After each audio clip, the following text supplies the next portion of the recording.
Исәнмесез? Татар клавиатурасын йөкләтер өчен без ачабыз астагы панельдә компьютерның панельнең языки дип телләр панельне ачасың да татар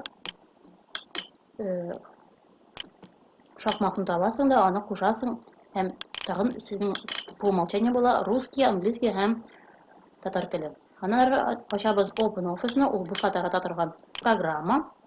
Монда ачабыз текст, документ. Монда була төрле форматта сакларга була файлларны. Һәм без тикшереп карыйбыз, татар клавиатурасы чыгамы безнең, юкмы?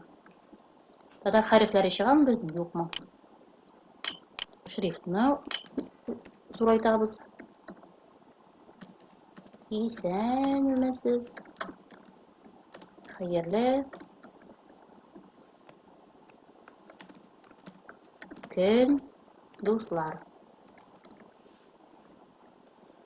Шул файлны, шул сүзләрне саклап, сохранить итәбез.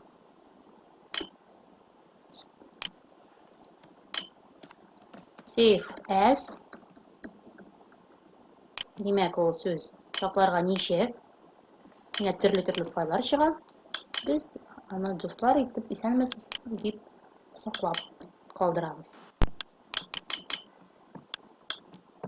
Хәзер без ачабыз Дивар программасын. Аны уйлап тапканнар Сабиров Рамил Әкрам улы һәм Галякберов Айдар Станислав улы.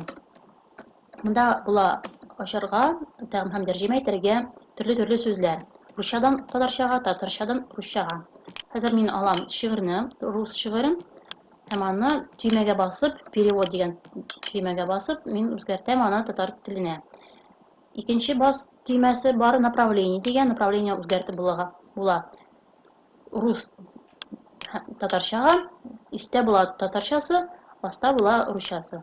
Астагы инде ул тәрҗемә итә торган текст, истәге ул оригиналь текст. Аннан бу программада док форматта сакларга була. Һәм без шуны эшлибез дә. Шигырьләр итеп мин аны исемлим. Һәм саклыйм. Үземнең документлар